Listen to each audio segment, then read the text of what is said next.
Thomas used to walk up every day. I started noticing that I was developing some anxiety with it, and when we would get a yeller that would walk by. Her business, Latter-day Bride, now sits empty with a close sign on it, moved because of issues with crime and homelessness impacting their ability to do their job.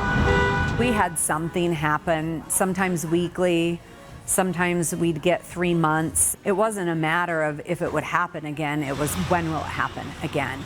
It's been a long road of issues since 2001 and 3 different locations downtown. But lately, it's just been too much to handle. I mean, I really agonized about it. Nicole has always had a dream of creating a dress shop. My grandfather was an entrepreneur. I'll come say hi as you're setting up. I wanted to own my own store. While it's bittersweet, Wednesday was the day. A new grand opening in a space in Bluffdale. Building a store from the ground up has its benefits, but leaving downtown is something she thought would never happen. I wanted to be part of the solution. I had this ideal that I wanted to have the work-life balance and live and work in the neighborhood that I lived in. It started in 2019 when a family that was using drugs assaulted store employees. Left her with a concussion and bruised chest. That truly changed the course of things. In 2021, this incident was caught on camera. A man police were chasing running into the store. Was ranting, pacing around frantically, really scaring the customers and my staff, and then started to take his shirt off, and at one point looked like he was going to hit my general manager. I just decided in that moment that the definition of insanity is doing the same thing over and expecting a different result. And while the move wasn't easy, I woke up that next morning and I started looking at what my options would be to leave the downtown area. it's a bright future, but a difficult goodbye. Honestly, leaving, I struggled with feeling like I wasn't being loyal to all the people that I knew were experiencing the same thing that I was. In Bluffdale, It has been a little bittersweet and maybe a little bit of guilt mixed in. Spencer Joseph. I never saw myself doing a 25 to 35 minute commute to work. I can tell you, I wake up every day, I get in my car, and I've never been so happy to drive. Fox 13 News. Now it's time to do what we've been wanting to do. Utah.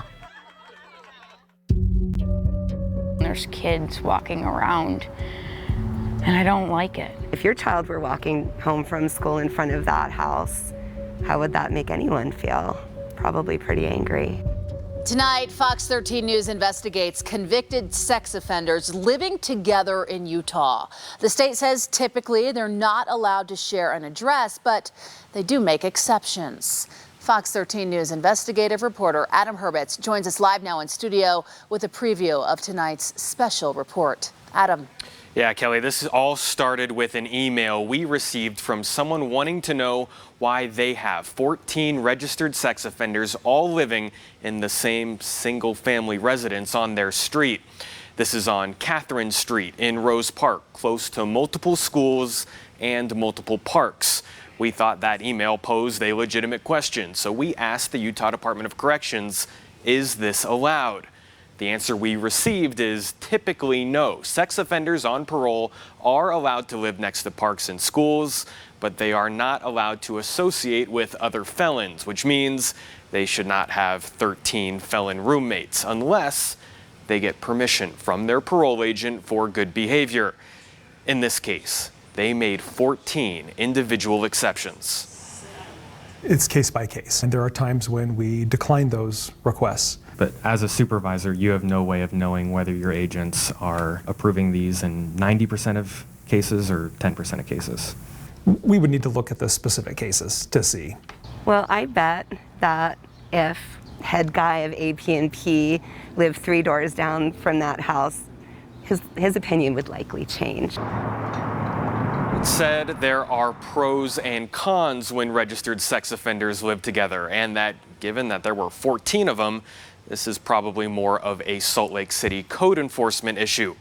Tonight at 9, we'll show you what you can do to check on your neighborhood, and we interview experts on all sides of this issue, including the landlord, the sex offenders, and even the psychologist who helped develop Utah's sex offender rehabilitation program. For now, live in studio, Adam Herbets, Fox 13 News, Utah.